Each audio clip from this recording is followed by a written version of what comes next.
The creature couldn't have been more than a year into its curse, crouched in the center of the marketplace on all fours, its body caught between human and beast, muscles rippling beneath skin that sprouted patches of silver-gray fur in violent, painful bursts. Blood and saliva dripped from elongated jaws as it threw its head back and released a sound that was neither human scream nor wolf howl, pure, unfiltered agony. The crowd scattered like grain before wind, merchants abandoning their stalls, mothers snatching children, Roman soldiers drawing swords but keeping their distance. A frontier town at the edge of empire, where civilization met the wild, and everyone knew to look away when the monsters revealed themselves. But I'd never been good at minding my own business. The Lycan's eyes found mine through the chaos, golden, terrified, pleading. Foam gathered at its muzzle as another spasm racked its frame, bones cracking audibly as they tried to reshape themselves. This wasn't a controlled shift. This was a beta losing itself completely, trapped in the agonizing middle ground, and if it fully turned here in daylight, surrounded by witnesses, the Roman garrison would have their excuse to hunt down every Lycan in the territory. I pushed through the fleeing crowd, my simple white tunic marking me as a healer, nothing more. Just a woman who tended wounds and ground herbs, whose cottage sat on the acceptable edge of town where decent folk rarely ventured. "Stay back, woman." A vendor grabbed my arm, his face pale with terror. "That thing will tear you apart." I pulled free, my heart hammering, and knelt 3 paces from the creature. Close enough to be heard. Close enough to die if this went wrong. The Lycan's head swung toward me, lips peeling back from fangs that could crush bone, a growl building in its chest that vibrated through the packed earth. Then I spoke. Not in Latin. Not in the tribal tongues of the region. The words that left my throat were older, rhythmic and serpentine, syllables that seemed to bypass the ear and strike directly at something primal in the blood. The ancient ritual language. Forbidden, nearly lost, taught to me by my grandmother in whispers, with stern warnings to never let anyone know I possessed this knowledge. Santre vel morokai. Kareshna bindereth shalas. The effect was immediate and impossible to ignore. The Lycan froze mid-snarl, its golden eyes widening, pupils contracting to pinpoints. The violent trembling that had racked its frame began to ease. Another spasm hit, but weaker now, controlled. I continued speaking, keeping my voice low and steady, rapping each word with intention. The creature's breathing slowed. Its fur began to recede. Bones shifted back with soft pops rather than breaking cracks. Within moments, the partial shift reversed, leaving a young man collapsed in the dirt, gasping and whole. His eyes filled with confused gratitude. The marketplace had gone utterly silent. I became aware of it slowly, the pressure of dozens of stares, the weight of witnessed impossibility. My hands trembled as I lowered them. I just revealed myself, exposed the one secret that had kept me safe for 23 years. Then I heard them. The measured cadence of military boots on stone. Not the sandaled shuffle of Roman auxiliaries, but something more disciplined, more dangerous. The crowd parted differently this time. Not in panic, but in practiced deference, people pressing themselves against walls and shop fronts with their eyes lowered. I stood slowly, my pulse thundering in my ears, and turned toward the sound. The man walking toward me was devastating in a way that had nothing to do with simple handsomeness and everything to do with violence made flesh. Tall, powerfully built, moving with a predator's fluid grace. Dark hair swept back from a face of harsh angles and cruel beauty. He wore the armor of a Roman officer, but the modifications were all wrong. reinforced leather and darkened steel designed for something faster than Legion combat, studded with iron that would burn Lycan flesh. Intricate tattoos covered his exposed arms, ancient pack marks that proclaimed lineage and rank. His eyes, when they found mine, were the color of winter storms, gray, cold, and absolutely merciless. This was Alpha Varric Kane. I'd heard stories, whispered in taverns, and traded like currency among those who lived in the shadows. He commanded the Lycan clans in this region like a Roman general commanded legions, with iron discipline and zero tolerance for weakness. His reputation was legend, the alpha who'd brought order to chaos, who'd kept the clans hidden from Roman extermination, who'd personally executed 17 of his own packmates for endangering the collective secrecy. And he was staring at me like I'd just become the most interesting problem he'd ever encountered. 6 armored warriors flanked him, moving in formation, their eyes scanning the crowd for threats. They surrounded us with practiced efficiency, cutting off any escape route I might have considered. Varric stepped over the recovering beta without looking down, his entire focus fixed on me with an intensity that made my skin prickle with primal warning. "Stand down," he said, his voice carrying effortless command. The words were for his men, but his eyes never left mine. "Secure the perimeter. No one leaves." I swallowed hard, fighting the urge to run. My legs trembled, but I held my ground, lifting my chin despite the fear turning my blood to ice. The young Lycan I'd saved scrambled away on hands and knees, disappearing into the crowd, abandoning me to face the consequences alone. Varric stopped 2 paces away, close enough that I could see the faint scars that marked his throat, the disciplined control in every line of his posture.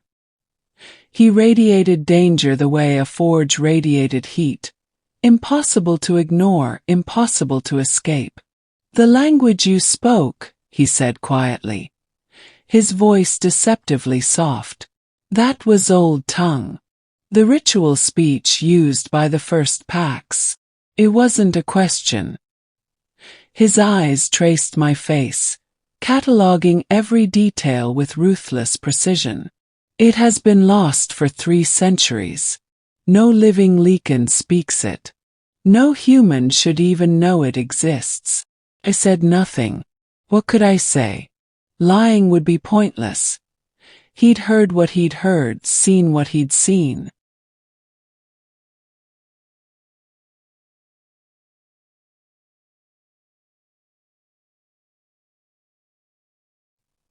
His head tilted slightly, a gesture that would have been curious on anyone else but on him felt like a predator calculating the best angle of attack.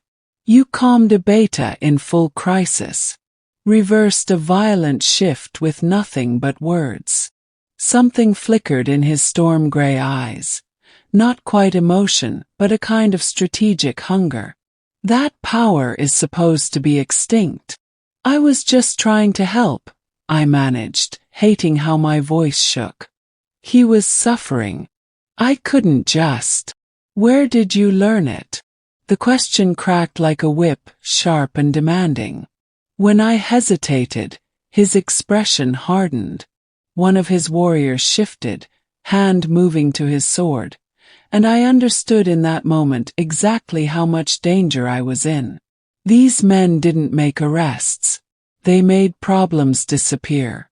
"My grandmother," I said quickly. "She taught me. It's been passed down through my family for how many generations? I don't know. Many." Varric's eyes narrowed, and I watched him thinking, calculating, weighing possibilities with the cold efficiency of a general planning a campaign. The marketplace remained frozen around us, dozens of witnesses to whatever came next, but none who would dare intervene. Then something shifted in his expression, a decision made, irrevocable and absolute. He turned to the man at his right, a lieutenant with a scarred face and the same lethal competence. "Marcus," he said, his voice carrying clearly in the unnatural silence. "Find everything about her. Family, lineage, who taught her, what else she knows." His eyes swung back to mine, pinning me in place with the weight of that winter storm gaze. "Where she lives, where she goes, everyone she speaks to. I want a full report within the hour." My heart stopped. "Sir," Marcus acknowledged, already gesturing to two warriors who melted into the crowd. Varric stepped closer, closing the distance between us to something that felt invasive, possessive. "You," he said quietly, for my ears only, "are coming with me." "I haven't done anything wrong," I protested, but my voice came out weak, unconvincing even to my own ears. His lips curved into something that might have been a smile on a less dangerous man. "Wrong. Well, illegal. No." He leaned in slightly, his voice dropping to a near whisper that somehow felt more threatening than a shout. "Valuable beyond measure and too dangerous to let walk free." "Absolutely. You can't just." "I can," he interrupted with absolute certainty. "And I will. That power you possess, the ability to calm shifted Lycans, to reverse uncontrolled changes. Do you have any idea what you're worth? What the Roman legion would pay to possess you? What rival alphas would do to capture or kill you?" His eyes bored into mine, unblinking. "You just saved that beta's life and signed away your freedom in the same breath." He gestured sharply and two of his warriors moved to flank me. Not touching, not yet, but the message was clear. I wasn't being asked. "My cottage," I said desperately, grasping for any leverage, any delay. "I need to lock it up. I have patients who depend on." "Already being handled," Varric said dismissively. His hand rose, and for a terrifying moment I thought he would touch me, but he simply gestured toward the street leading out of the marketplace. "You'll send word to anyone who needs it. But you're not going back there. Not today. Not until I know exactly what you are and what threat you represent." "I'm not a threat," I said, hating the pleading note that crept into my voice. "I help people. That's all I've ever done." For the first time, something almost like emotion crossed his face, a flicker of what might have been regret, or perhaps just pragmatic acknowledgement. "I believe you," he said quietly. "But intention doesn't matter. Power does. And right now, you have power that could save or destroy everything I've spent 15 years building." He turned and began walking, confident I would follow. His warriors closed in around me, a cage of muscle and steel and loyalty that answered only to him. I looked back once at the marketplace, at the people already returning to their stalls and business, at the spot where the young Lycan had been dying and I'd made the catastrophic mistake of revealing myself. Then I followed the Alpha into his world, with no idea if I'd ever find my way back to my own. Behind us, I heard Marcus giving quiet orders, dispatching runners to investigate every aspect of my life. Within the hour, Alpha Varric Kane would know everything about me, and I would belong to him completely, whether I wanted to or not. The ancient words had saved a life. They'd also just cost me mine. The journey to Varric's estate took less than an hour but felt like crossing into another world entirely. We rode in silence through the hills beyond the frontier town, the warriors forming a tight perimeter around me, until the fortress materialized from the landscape like something carved from the mountain itself.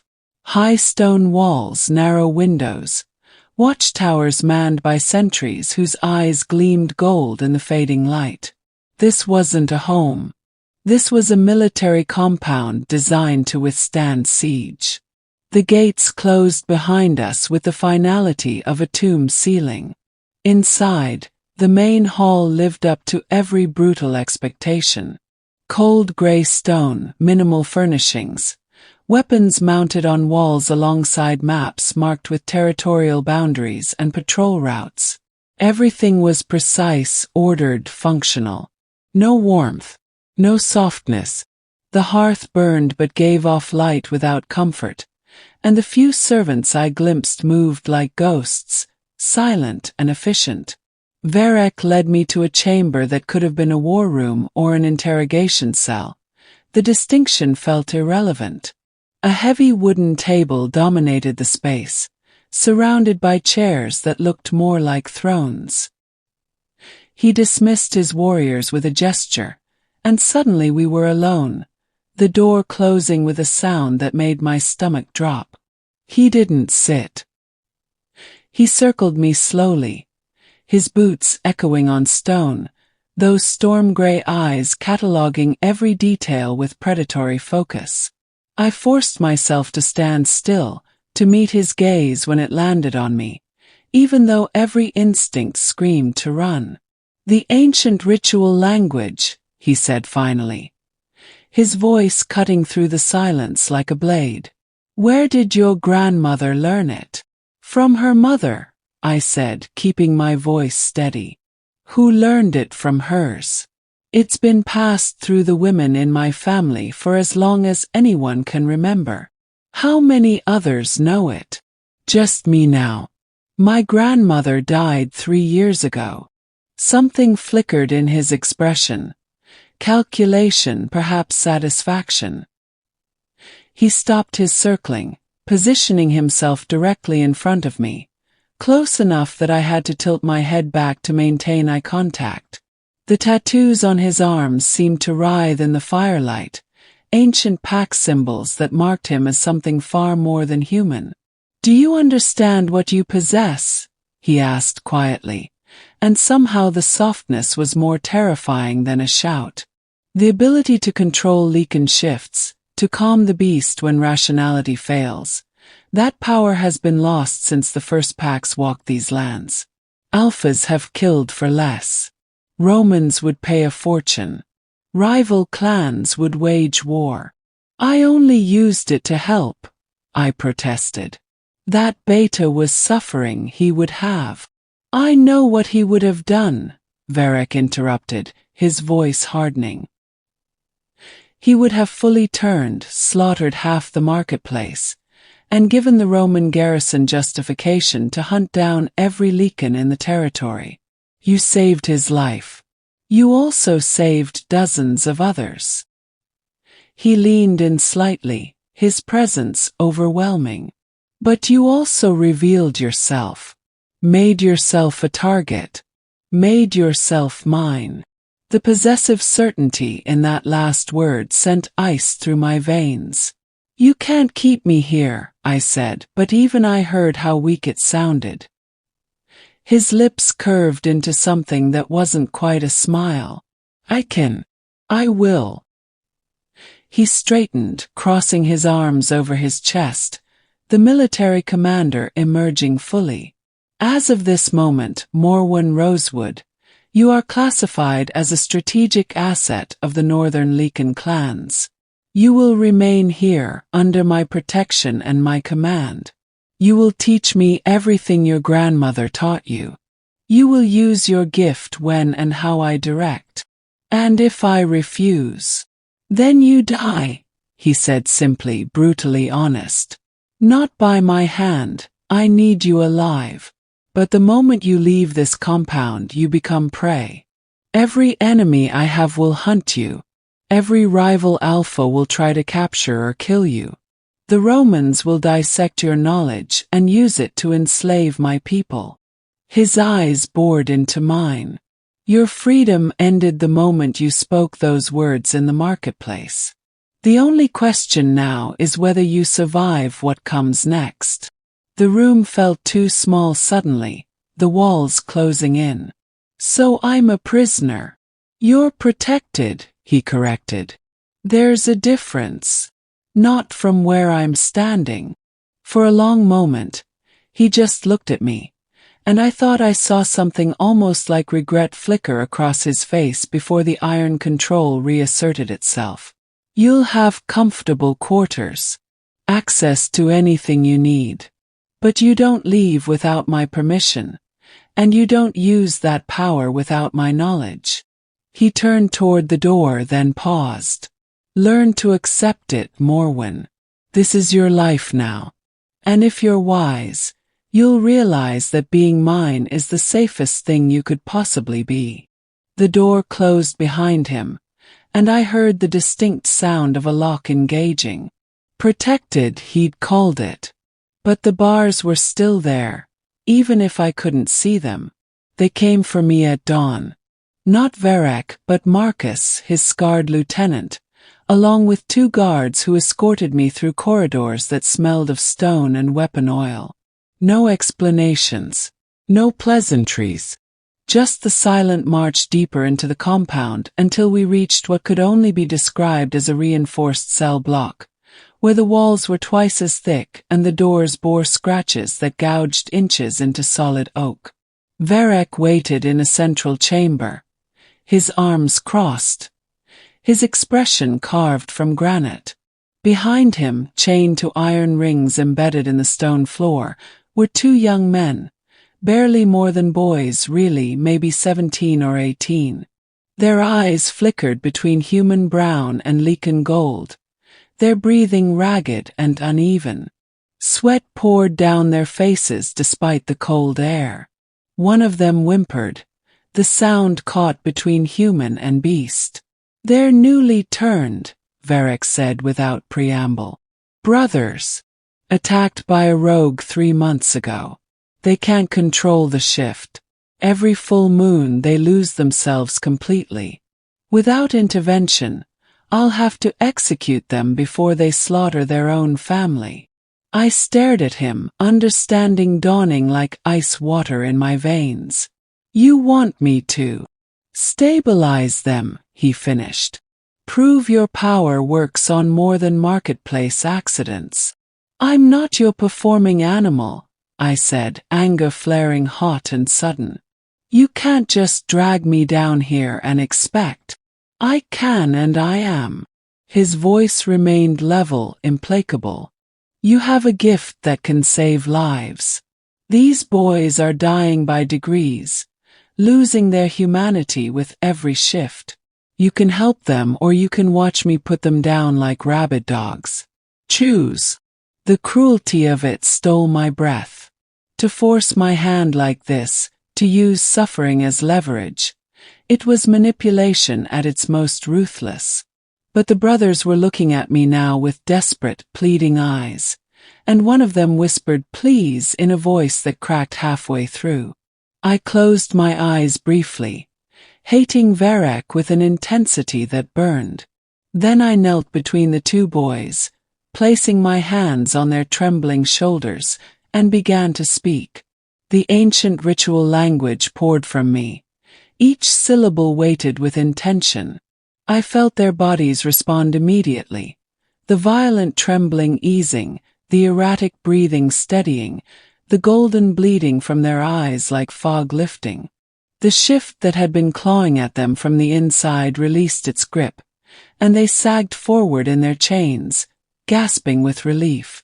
When it was done, when both brothers sat with fully human eyes and steady heartbeats, I stood slowly and turned to face Varek. You made your point. Did I? He stepped closer, and for the first time I saw something other than cold calculation in his expression, something that might have been respect or perhaps just deeper assessment. You just gave them back their lives, their humanity. Without you, they'd be dead within the month. With you. He paused, letting the implication hang. With you, they have a future. Under your control, I said bitterly.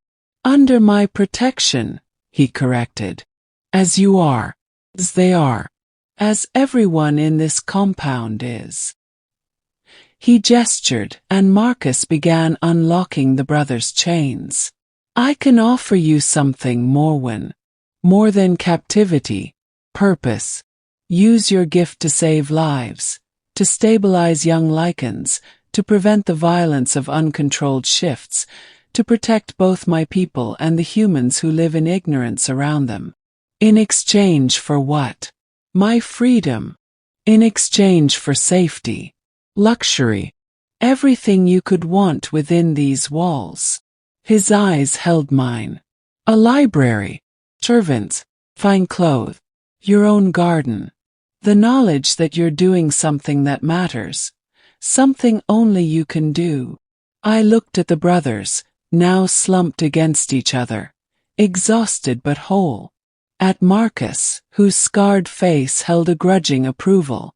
At Varek, who offered me a gilded cage and called it salvation. And if I refuse, then I lock you in comfortable rooms and bring them to you anyway, he said simply. But you'll have fought every step, helped no one willingly, and hated yourself for it. He extended his hand, palm up, an offer, not a demand. Or you can choose this. Choose to help. Make peace with your circumstances and find meaning in them.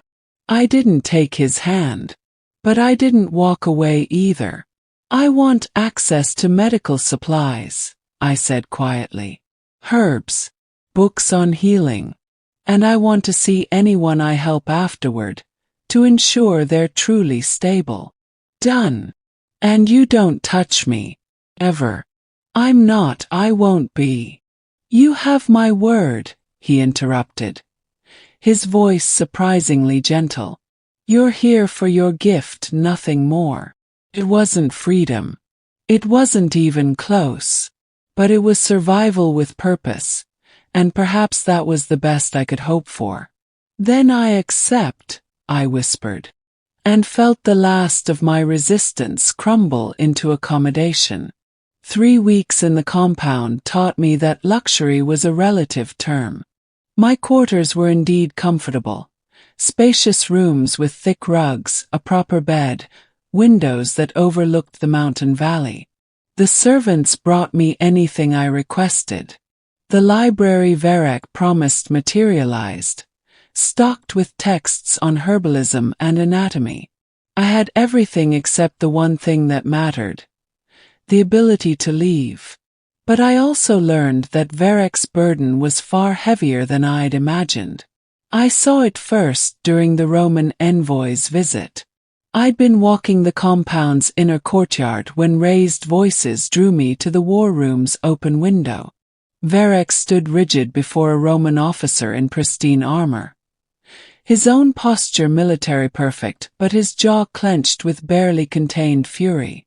3 merchants reported wolves near the northern pass, the Roman said. His tone bored but pointed. Unnaturally large wolves.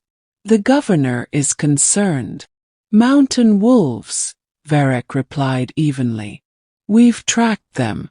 They're moving east, away from settlements. See that they continue to do so, Commander Kane. The governor's patience for unexplained incidents is limited. The threat hung unspoken but clear. We'd hate to be forced to investigate more thoroughly. After the Roman left, I found Varek standing alone at the map table. His hands braced on its surface, head bowed. For the first time since I'd met him, he looked tired. They know, I said quietly from the doorway. He didn't turn. They suspect. There's a difference. How long can you maintain it? The pretense. As long as I have to. He straightened, rolling his shoulders like a man carrying weight that never lessened. The alternative is extermination. The Romans have done it before. Wiped out entire supernatural bloodlines.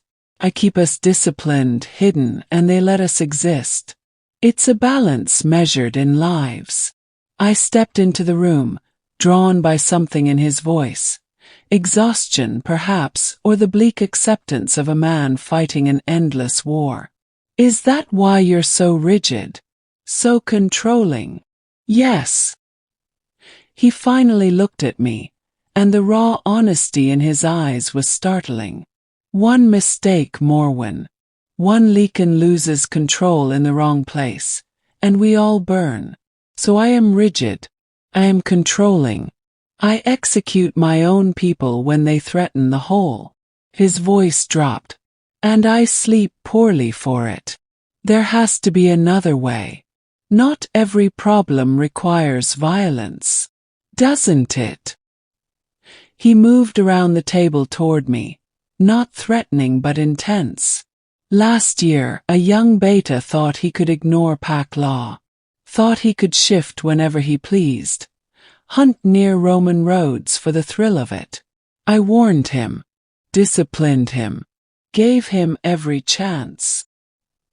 He stopped close enough that I could see the lines of strain around his eyes.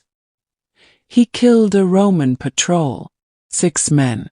And suddenly we had Legion scouts combing the territory, setting traps, offering bounties for wolf pelts. What did you do? I hunted him down myself and ended it. No pride in his voice, just grim necessity. Brought his body to the Legion commander, claimed he was a rogue who'd been stealing livestock, paid blood money to the soldiers' families, spent 6 months rebuilding trust. His jaw tightened. That's the reality of keeping us alive. I make choices that let me lead, and I live with the weight of them. I'd thought him cruel, tyrannical. But standing there, seeing the exhaustion in the set of his shoulders, the burden he carried alone, I began to understand the difference between violence for pleasure and violence for survival. You can't do it alone, I said softly. Carry all of it yourself. Something flickered in his expression. Surprise maybe that I'd seen it. I'm alpha. It's my purpose. It's too much for one person. Even you. He studied me for a long moment, and when he spoke again, his voice had lost its sharp edge. You challenge me. Constantly. Most people fear me too much to do that. Should I fear you? Probably. But he almost smiled, and the transformation was startling, a glimpse of the man beneath the armor. But I find I appreciate it. Your perspective. It's been a long time since anyone questioned my decisions with honest concern rather than political maneuvering. Don't mistake it for approval, I said, but without heat. I still think you're too quick to choose violence. And I think you're too idealistic for the world we live in. He moved to pour wine from a decanter, offering me a cup. A gesture almost normal, almost friendly. But perhaps we can learn from each other. You show me where mercy is possible. I show you where it isn't. I took the cup, our fingers brushing briefly. Is this you confiding in me, Alpha Cain? Verek, he corrected quietly. When it's just us, call me Verek. And for the first time since arriving, I felt something shift between us. From captor and captive toward something far more dangerous and infinitely more complex. The training began the next evening in the compound's lowest level, a chamber built specifically for containing volatile shifts. Stone walls scarred with claw marks, floors stained with old blood, and iron chains hanging from reinforced rings. Verek waited for me there, stripped to the waist, his tattooed torso gleaming in torchlight. If you're to truly master the ritual language, he said without preamble, you need to understand what you're controlling. The shift isn't just physical transformation. It's a battle between human consciousness and beast instinct. You need to feel it to command it properly.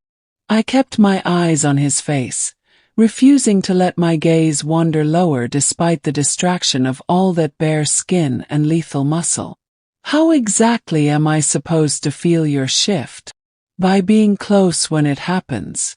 By maintaining the ritual while I'm partially transformed. He moved toward me with that predatory grace. It's dangerous, but necessary. My pulse quickened. And if you lose control, then you speak the words that bind me back. His storm-gray eyes held mine. I'm trusting you with my life, Morwen.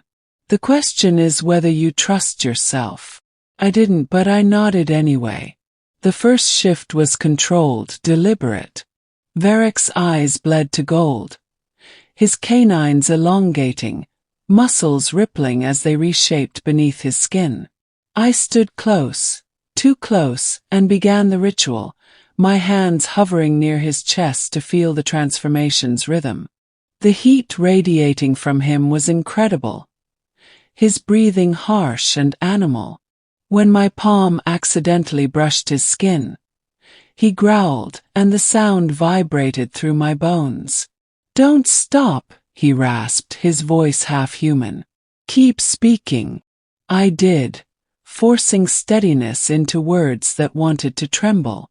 Gradually, he pulled back from the edge, the gold fading from his eyes, his body returning to human form.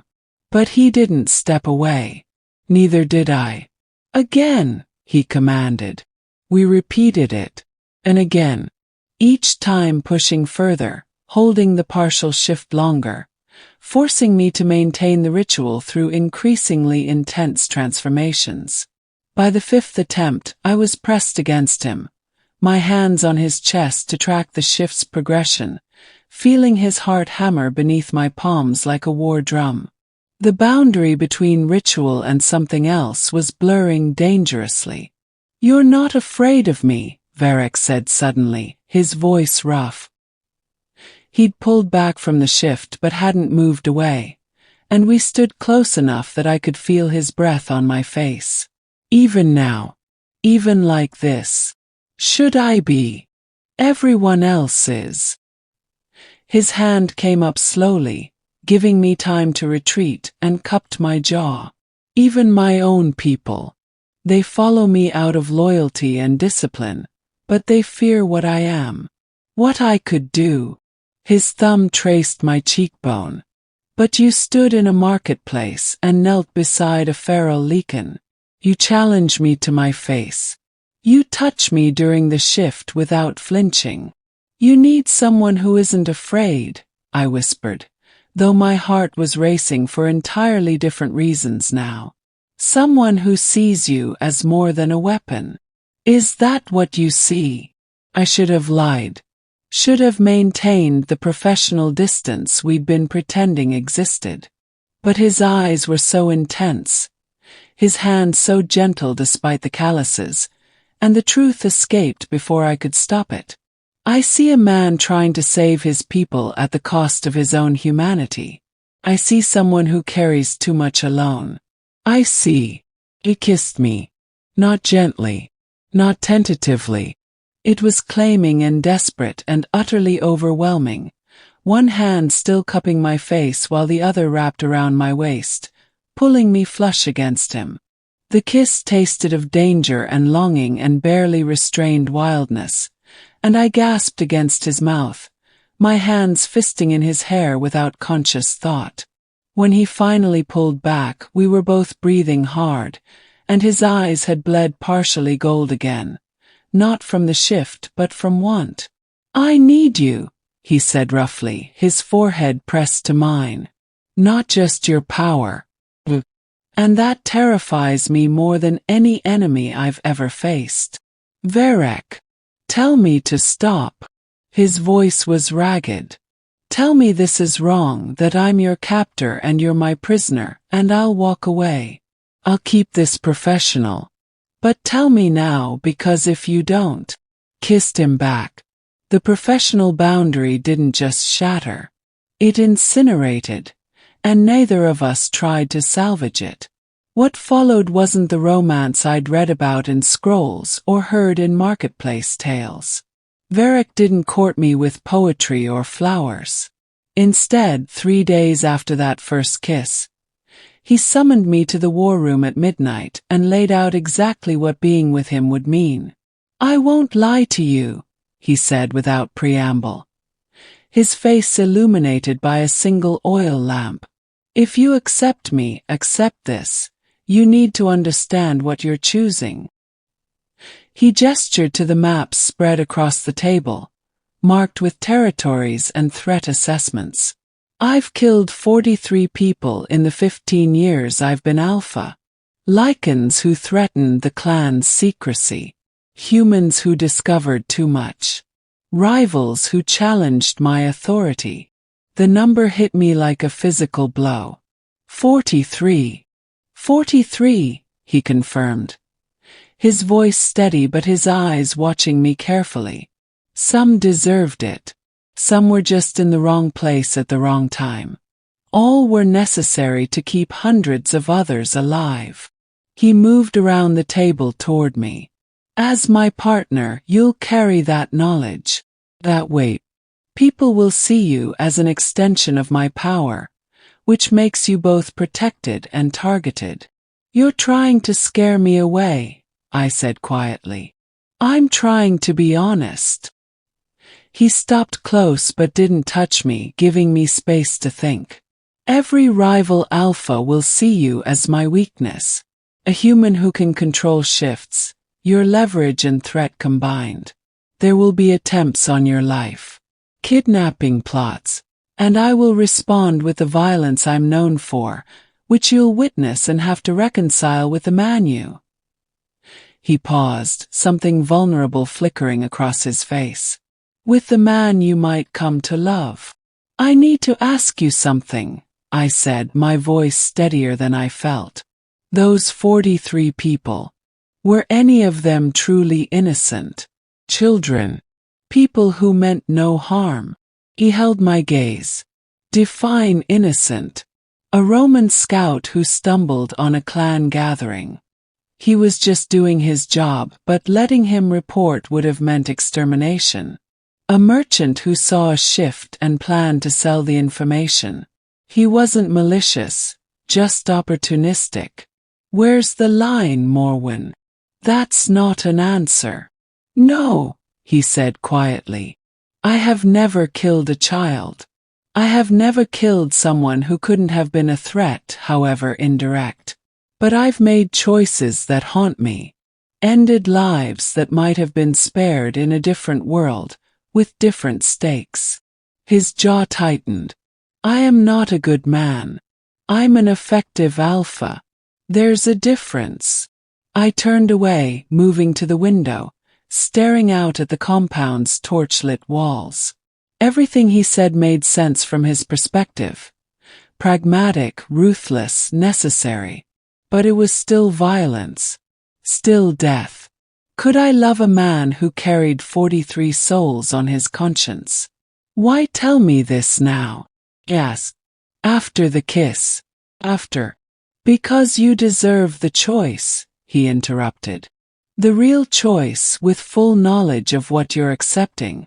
I won't trap you in ignorance. If you choose me, you choose all of it, the violence, the danger, the moral compromises. And you can never leave, because what you know makes you as much a threat as an asset if you're not under my protection." "So I'm still a prisoner," I said bitterly. "Just a prisoner you want to bed." "You're a woman I want beside me," he corrected, and for once there was emotion in his voice, raw and honest. "Not as property, as partner, as equal. But yes, in my world, and with the knowledge you possess, absolute freedom is impossible. For either of us."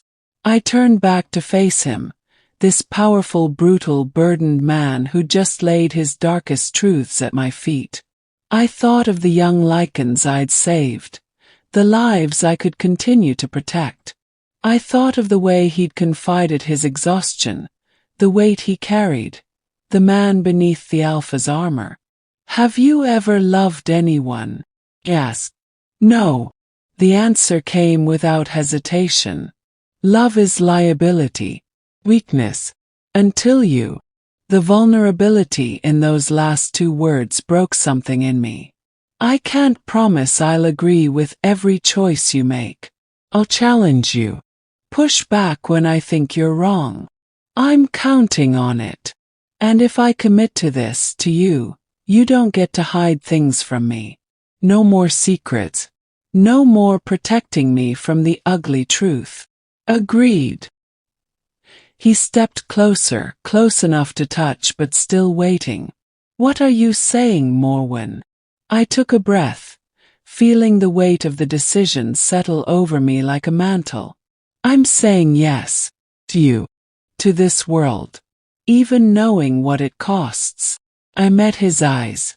Because someone needs to remind you of your humanity. And because I can save lives here that no one else can save. And because you love me, he said softly, a statement rather than question. And because I love you, I admitted. God's help me, but I do. He kissed me then, gentler than before but no less intense, and I felt the last of my old life fall away completely. The attack came 2 weeks later, swift and calculated. I'd been in the garden gathering herbs when the first scream echoed across the compound. Then the clash of steel, the roar of shifted Lycans, and Marcus shouting orders. Guards rushed past me toward the main gate, and I ran back toward the fortress, my heart in my throat. Found chaos. 5 Lycans I didn't recognize had breached the outer wall. Impossibly, since Varek's defenses were legendary. They moved with coordinated precision, and their target became clear when 3 of them broke away from the main fight and headed directly toward me. Morwen. Marcus appeared from nowhere, sword drawn, placing himself between me and the attackers. Get inside now. I ran, but they were faster. One lunged, claws extended, and I barely dove aside before he would have torn through me. Marcus engaged him with brutal efficiency, but the other 2 were closing in, their eyes fixed on me with predatory focus. Then Varek arrived, and the world tilted into violence. I'd seen him fight before in training, seen the controlled precision of his movements. This was something else entirely. He hit the first attacker with the force of a catapult. His partially shifted form a blend of human strategy and beast savagery. Bones cracked audibly. Blood sprayed across stone. He moved like death given form, ripping through the enemy Lycans with a rage I'd never witnessed. Primal, unstoppable, terrifying. The third attacker tried to reach me anyway, perhaps thinking Varek was too engaged. He made it 2 steps before Varek's hand closed around his throat from behind, lifting him off the ground. What followed was mercifully brief but brutally final. When Varek dropped the body, his eyes were fully gold, his chest heaving, blood covering his arms and face. He looked at me, and I saw the beast warring with the man for dominance. Varek, I said quietly, not moving despite the carnage around us. I'm safe. You can come back now. His eyes flickered, gold bleeding slowly back to gray. He crossed to me in 3 strides, his hands, still clawed, cupping my face with surprising gentleness as he searched me for injuries. Did they touch you? No. Marcus and you got here in time. They were sent by Dravos, Marcus said grimly, approaching with his sword still drawn. The Northern Alpha. They wore his pack marks. Varek's jaw clenched, and I felt the rage trying to resurface. He declared war the moment he targeted her. This is because of me, I said, the reality settling like ice in my stomach. He came after me to hurt you. Yes. Varek's hands were gentle but his voice was steel. Which is why this ends now. No more separate quarters. No more pretense that you're just an asset. He pulled back slightly, his eyes boring into mine with absolute intensity. You move into my chambers tonight. You take a formal oath of allegiance to me and the clan, binding yourself to our protection completely. Grimly. What kind of oath? Blood oath, Varric said. Recognized by every pack in the territory. It marks you as mine, not property but partner, mate and co-ruler. Anyone who touches you after that commits an act of war not just against me, but against every Lycan bound to this clan. His voice softened slightly. It's permanent, Morwen. Unbreakable. But it's the only way I can truly protect you. I looked around at the bodies, at the blood soaking into the courtyard stones, at the proof of how vulnerable I really was. And if I refuse, I lock you in the deepest chamber of this fortress and never let you out. No hesitation, no apology. I will not lose you. Not to Dravos, not to anyone. I'll be the tyrant you first thought me if that's what it takes. That's not a choice. No, he agreed. It's not. But the oath makes you powerful in your own right. Gives you authority over the clan second only to mine. You're choosing between being protected as a prisoner or ruling as my equal. Marcus cleared his throat. For what it's worth, Lady Morwen. He's been insufferable since you arrived. More human. Better. The clan would accept you. I looked at Varric, blood-soaked, partially shifted, and absolutely uncompromising in his determination to keep me safe. I thought about the alternative, about hiding in rooms while he waged war for my security, powerless and isolated. I'll take the oath, I said quietly. Tonight. In front of the clan. Something fierce and possessive flashed in Varric's eyes. You'll be mine. And you'll be mine, I countered. It goes both ways, Alpha. For the first time since the attack, he smiled, sharp and dangerous and utterly devastating. I wouldn't have it any other way.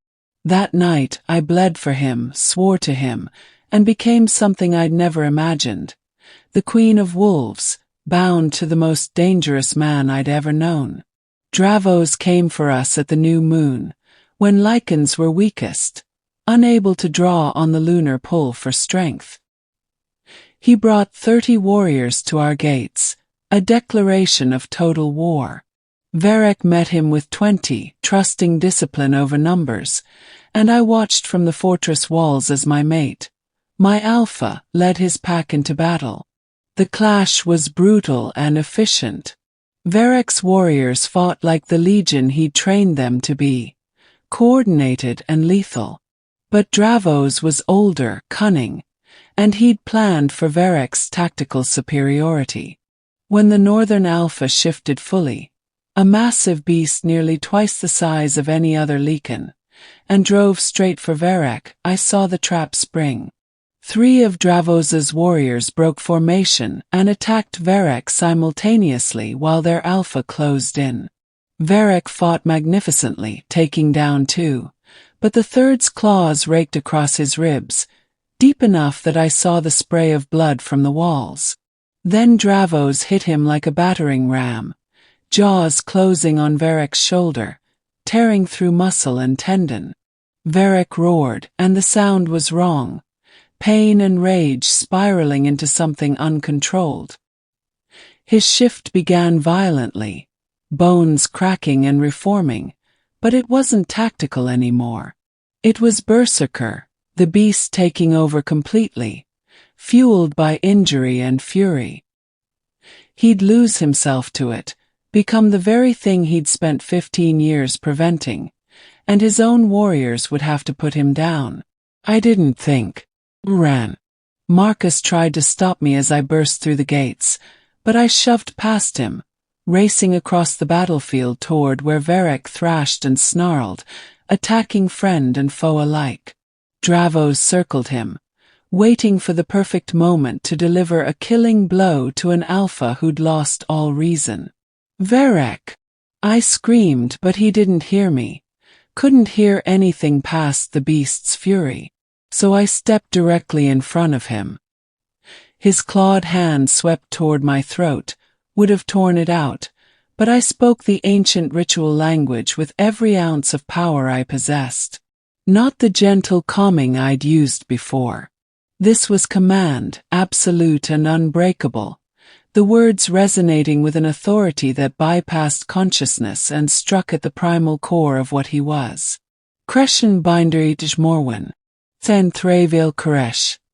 Return to me. Varek froze mid-strike, his golden eyes inches from mine. His breath hot and ragged against my face. I didn't flinch. Didn't retreat. I held his gaze and continued speaking, weaving the words around him like chains forged from will and love and absolute certainty. "You are mine, Varek Kane. My alpha. My mate. And I bind you back to yourself. Return. Now." The gold flickered. The beast snarled, fighting, but I didn't stop, pouring everything I had into the ritual. Not just the words but the intent, the bond we'd forged, the blood oath we'd sworn. His shift reversed violently, leaving him on his knees before me, gasping, inhuman and bleeding but sane. Behind me, Dravos lunged, seeing his opportunity vanish. Varek's hand shot out, catching the enemy alpha mid-leap by the throat. Despite his wounds, despite the blood loss, his grip was iron. "You threatened what is mine," he growled. His voice human but carrying the weight of absolute dominance. "You lose everything." The killing blow was swift and final. Dravos's warriors, seeing their alpha fall, scattered or submitted, and the battle ended as quickly as it had begun. Varek collapsed forward, and I caught him or tried to. We both went down in a tangle of blood and exhaustion. His head rested against my shoulder. His breathing labored but steady. "You walked into a berserker's rage," he rasped. "You could have died." "You were dying," I countered, my hands already working to staunch his wounds. "I couldn't let you go." "My queen," he whispered, and there was awe in his voice. "Not just my mate. My equal. The only person who can truly control me." "Good," I said fiercely. "Because you're not allowed to leave me. We have a clan to rule." 1 year later, I stood beside Varek on the fortress walls at sunrise, watching the territory we protected together. The compound had changed, softened slightly, with a healing hall where I trained young Lycans in controlling their shifts using the ancient ritual language. Varek's iron discipline remained, but tempered now with the mercy I'd insisted on, the balance we'd found between his violence and my compassion. He pulled me against his side, his wounds long healed, the scars adding to the map of survival written on his skin. "Any regrets?" he asked quietly. I thought about the woman I'd been in the marketplace, terrified and alone, who'd spoken forbidden words and changed everything.